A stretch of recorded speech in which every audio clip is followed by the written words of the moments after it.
Welcome to another CEO Wisdom Pod. We have Eli Rubel with us today. He made 9.8 million in profits since 2020. He works 25 hours a week. He's an art school dropout and the CEO of a bunch of very prominent UX slash design agencies. He's in Denver, Colorado. Has been referred to me by a good friend of mine, Benny Rubin. Shout out to Benny. Eli is really interesting. He's the CEO of many companies, was an LP and still is at Andreessen, Horowitz, Lightspeed, Tribe Capital, and so forth. So very interesting guy and business savvy, I would say. So we're gonna have a good times today, folks. This one is brought to you by podpire.com. If you want to start, scale, be invited to podcasts like this one and monetize, go to podpire.com. It's also brought to you by Paulia. Probably gonna pop a couple of these in this podcast for focus, memory, and drive. If you're a busy entrepreneur, go to neurohacker.com/CEO wisdom and try out Qualia. I have the caffeinated version. Ellie, welcome to the pod. Tell me a bit more about yourself and what you're up to nowadays. Charles, man, thanks for having me. I'm excited to be here. And yeah, I feel like there's a lot we talk about. I noticed on your screen you said you've done 3 Ironmans. So I feel like we should talk about sports and how that pertains to entrepreneurship at some point, because I have some strong feelings about that. Let's start with that, actually.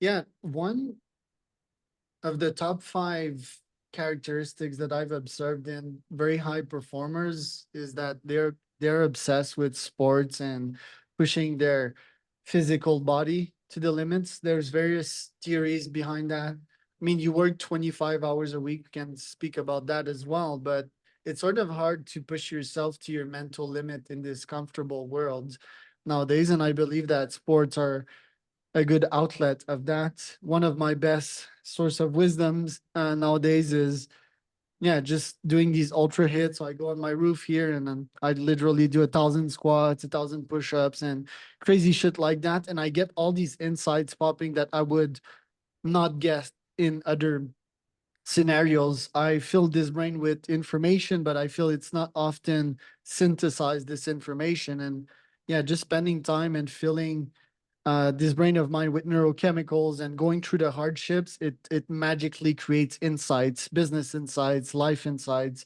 So what are your thoughts on pushing your body to the limit and getting insights out of this? Yeah, totally. I mean, so for some context, in 2018, I've always loved like picking up new sports and taking them as far as I can. So like in 2018, I'd never rowed a boat before, like a rowboat. I've never rowed one. Didn't row in college, and learned how to row. Ended up competing at the World Championships and finishing 15th overall in the world, representing the U.S. Um, in the same year that I learned. And so it's just like that was one example. Right now, I've got the hat here for people who can see. This is the Leadville 100. So if you're into running or mountain biking, you've probably heard of the Leadville 100. It's one of the hardest races and probably like a top 5 race in the world for that. And I'm training to do that one this year. And so, yeah, for me, it's like, I think what you said is really apt about discomfort, like creating discomfort for yourself. Um, yes, I work 25 hours a week, but I actually train. It ends up being more than a 40-hour week when you add in like training and all the like family and all the other stuff that I structure in my day, so that my life can be kind of complete for me and what works for me. I go crazy if I don't get in my workouts. Yeah, the neurochemical balance. So the Leadville, you're doing the mountain biking version of it, the 100 miler. Yes, yeah. Whoa. So just for folks to understand, mountain biking is also exceedingly hard because you need to carry that bike over a hill. I mountain bike pretty much every day, and it might be, I don't know, what would you say, 15% easier than the ultra running version, 20%? Oh man, I feel like it's a lot more than that. Easier. The running version of that race is psycho. I don't know how people do it. I'm actually planning on. I got this advice from someone here in Colorado. They were like, "Hey, you should go to that race. Show up at the very end. Show up like there's a certain amount of time where they like cut it off and don't let people finish. And I think it's something like 36 hours or maybe even more than that. It's like a really long period of time to be running in the woods. And he was like, show up for the last 2 hours of that 36-hour period at the finish line. And he's like, you will be so inspired, touched. Like people literally crawl across the finish line on their hands and knees sometimes. And you know, just the emotion that you see these people who've like dedicated a huge portion of their lives to train for and be ready for and to complete. So yeah, I have just the utmost respect for those athletes. I think that mountain biking is still certainly very, very challenging. It's still certainly a top 5 race in the world for mountain biking, but to compare the two, I don't know. It would be hard to. I bet you it's 100% easy. I don't know. I'm not sure. I'm not sure. Interesting. Yeah. Yeah, like the DNF is interesting. Did not finish. Me, I don't think of it too much because if I think about that, it generates cortisol, then it fucks up my gut, and then I go into this pain cave, you know. So even if they cut me out of the race, I won't like go home, you know. I'll just finish the race in my own pace and I'll calculate the kilometers. Because yeah, it's a you race against yourself, and yeah, it's not someone that's gonna tell me if I finished it or not. But yeah, exceedingly hard race. Goggins talked a lot about that one. Now, tell me about the 25-hour work week. Yeah, I think I started my digital nomad career 10 years ago. Ended it 3 years ago because of Tim Ferriss 4-hour work week. Um, my thoughts on it is that yeah, people tried to cut a lot of corners to work 4 hours per week, and if you really like what you're doing, you shouldn't try to minimize work hours. So what are your thoughts on the 25-hour work week? Why do you do it? Has it been a force of good for you? Yeah, absolutely. So I think where this stemmed from, actually, the first book that inspired me to become an entrepreneur was The 4 Hour Work Week by Tim Ferriss. So shout out to Tim, since it sounds like he played an impactful part in your journey as well. Um, I was never striving for a 4 hour work week. For the longest, kind of the first 10 years of my career, I was trying to knock it out of the park, have a big win, have a big exit, and then never have to work again. I learned for me that thinking is unhealthy. It was kind of like creating this space where even though I was having success, I wasn't happy, and like it just was not a good headspace. So I got away from that and shifted into like how do I create the ideal working situation for my lifestyle. Getting it down to specifically 25 hours was not intentional. It happened pretty organically where I actually noticed, I think a lot of people have this, like the afternoon slump, right? I could be really productive and focused from morning until lunchtime, and then even maybe through lunchtime and a little bit after. But then once like my food started digesting, or just in general, like my morning coffee had worn off, my food was digesting, it was getting hot out, like call it 1:32 in the probably 2 in the afternoon, I would just stare at my screen. I mean, I would be still working, but it was like I might work from 2 until 5 and get the same amount of work done that I would get in 20 minutes in the morning. It was just kind of like dragging ass. And so I decided to just call a spade a spade. And I was like, you know what? Instead of dragging ass, why don't I turn that time into training time, physical training time? So it started with me just leaving, going to the gym every day at 2:30, and then it turned into now I go for like 3-hour bike rides in the afternoon, um, or just something outside, moving my body, typically related to my training program. It's accomplished a couple things. One, yes, it's gotten my work week down to 25 hours, but more importantly, those hours are just so focused and so purposeful. I think a lot of folks end up in this treadmill of like going through the motions, and they're taking a lot of meetings, and like they're showing up, and it's reactive. And for me, it's like I time block my calendar aggressively. Every single hour of my day is broken up into 30-minute chunks, starting at 5:45 in the morning and going until 9 when I go to sleep. And those aren't working chunks, not all of them. Some of them are, but like everything has a purpose. And so what I have noticed is that once I gave everything a purpose, and I knew that there wouldn't be any more time to work on that thing once I'd moved on to a different time block, all of a sudden I was like hell bent on getting the stuff done during that time. So that's been totally game changing for me.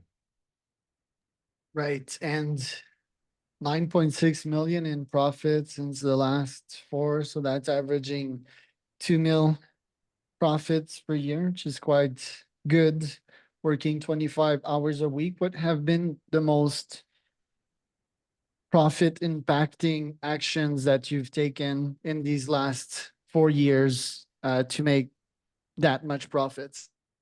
Yeah, I mean, the big shift was moving from product-based companies that I was running to services.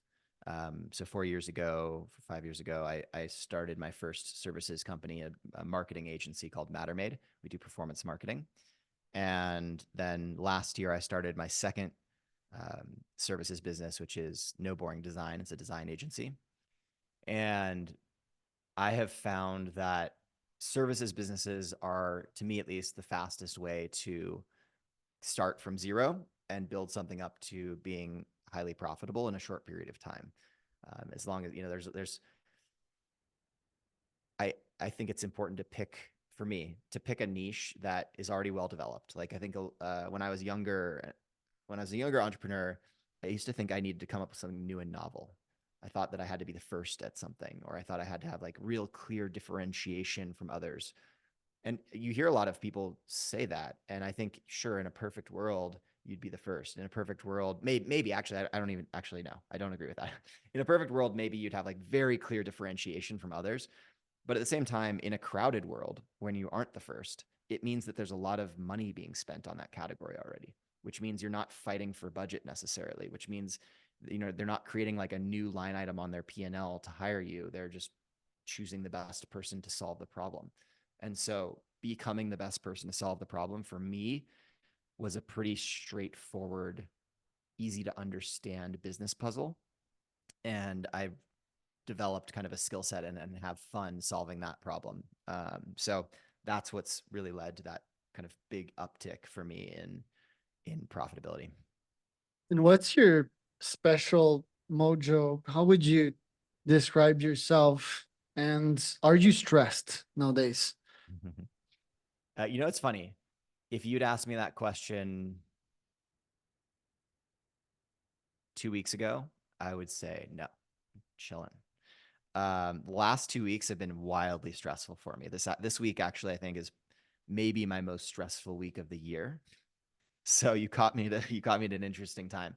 I think generally I am in a pretty chill, mellow headspace, and that probably has a lot to do with the amount of exercise that I get in. If I don't exercise, I'm not chill and mellow. Um, but yeah, right now, no, it's like we've been growing really quickly.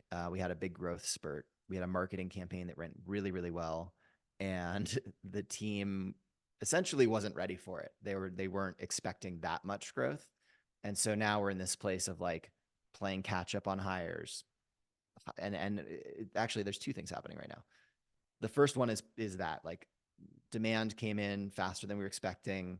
Need to get caught up on hires. Solution. The other one though is what I've noticed in all my companies is once they get to a certain size, and there are many points like this, everything that used to work stops working, or a lot of the stuff that used to work stops working. So, for me, it's like right around 15 people at an agency. All the stuff that worked super well when you were under 10 just starts to deteriorate. People, like, there are more issues that are cropping up, and you need new processes and systems to handle that. And then when you go from 15 to, call it, 30, right around 30, 35, all the same things that worked for that 15, 20 person team stop working, and now you need to hire in new layers of management. new administrative layers. And so I think it caught us at a time where we were going through one of those transitions, as well as having to backfill and all that. So that's what's driving my stress right now, is I just don't want to let people down, whether they are clients or folks on the team. So yeah. And what's your mojo? Like, for example, me as a cold emailer, I think it's copywriting. I think it's my experimental mindset. I think it's my obsession with technology. It's my capacity to analyze results, and I have a heat seeking missile for product market fit inside me. That's my mojo. What is yours in terms of UX and design? Yeah. So, I mean, I'm not a UX person. I'm not a designer. I'm also not a marketer. I've never been the thing that I'm selling, um, or that my agencies are selling. So for me, I think my strength is in taking businesses from 0 to 1, like, and maybe we should call it 0 to 4, right? Because that, in 2021, we did 4.2 million in profit in a single year, which was our best year ever. And that number obviously fluctuates, but like it's I love solving the problems that evolve in that early stage of company building. I love building teams. So I think one of my skill sets is hiring people who are smarter than me for specific things. I never want to be the expert in the room at any given thing. It means that I didn't do a good enough job hiring.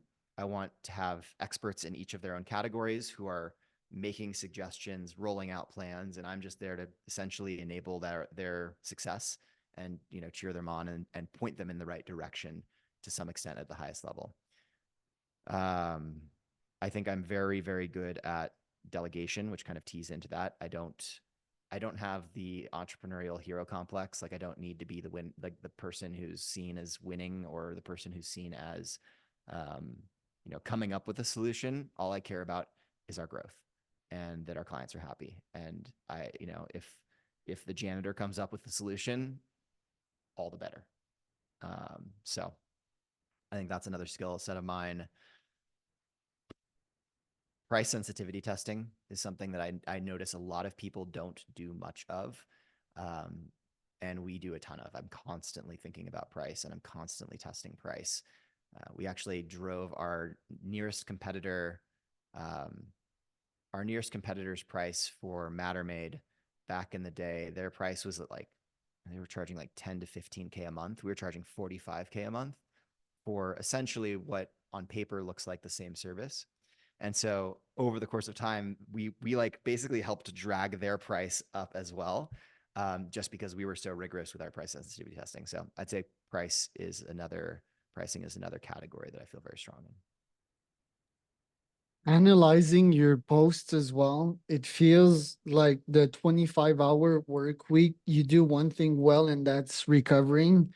So there's a huge balance in terms of sleep and doing sports. And I'm guessing you still think of business in some moments of that, then you get insights which you write down. Or yeah, okay. um yeah, that's one quick insight. But to me, it seems you also have a superpower that I don't have. I managed over 1,000 employees in the last decade, and really came to the conclusion that, yeah, AIs and automations were better. In your case, sort of impossible, because it's like great talent that build these websites. They look amazing. They're really creative and so forth. But how do you do it? How do you have that patience with humans that won't perform? I guess it's sort of balanced by humans that perform. But yeah, it seems like me, I was burning myself back then and just getting pissed at employees that would not perform and that would cheat on me and fuck up my client relationships and so forth. So I was like, okay, enough of this. What if I just build these systems myself? If I really take the time to build something instead of hiring a resource that will quickly fix it and go away in a month from now, how do you do it? Yeah. So my thoughts on this have evolved dramatically over time. I used to be a fear-driven leader, meaning I would always be afraid that my employees were going to leave, that my key people were going to leave, that I had to coddle them and give them everything and give them a lot of space and room and many chances and all that. Um, Otherwise, they'd leave. I was always afraid of that. And over the years, I've completely 180'd on that, where I think the most fair thing for everyone is to be super, super, super clear up front about what the expectations of the job are and about what it is that they're signing up for. And then to be super, super strict on if they're meeting that expectation or not. So like we tell our designers even, like, we will absolutely fire you if you don't, if you stop meeting these criteria or if you do something out of these lines. Um, However, if you are within this criteria, if you are following the expectations of the role, you will have immense job security, and you don't have to worry about like getting let go from the team if you're following this kind of like formula, so to speak. And I found that I think people actually appreciate that level of candor, that level of straightforwardness, where they're used to receiving like, everybody's family, everybody's da da da, and then boom, you get fired. Like, I think people have saw, and especially in the last couple of years of business, they've seen a lot of that, and so they're afraid of that. And I think the solution is just to be straightforward up front and to do what you say. If you say that you're going to get fired if you do one of these things, then fire them, and don't like show them that you're wishy-washy. It's fair for them and it's fair for you. I'm looking at your link content, great content there. I would definitely recommend to people to follow you there. What's your tip behind being so honest and transparent? And yeah, what is your goal also behind these posts? Is it just sharing the knowledge, or is there a lead gen strategy as well behind that? Yeah. So for the longest time, I felt like I couldn't build an audience because I thought that I had to build an audience about the things that my companies did. So I thought I had to be like the marketing expert on LinkedIn or the design expert on LinkedIn. And neither of those are who I am. Like I said, my skill set is being an entrepreneur. My skill set is running profitable businesses and building them. Um, and when I finally realized that there were people out there who were interested in that, all of a sudden a whole new world opened up to me. This was only about 2 months ago that I started publishing regularly, and had this big realization. And so now all of a sudden I'm like, oh, I've got a treasure trove of stories and, fuck ups and things that I've worked through and just like learnings over time that I can share in that realm.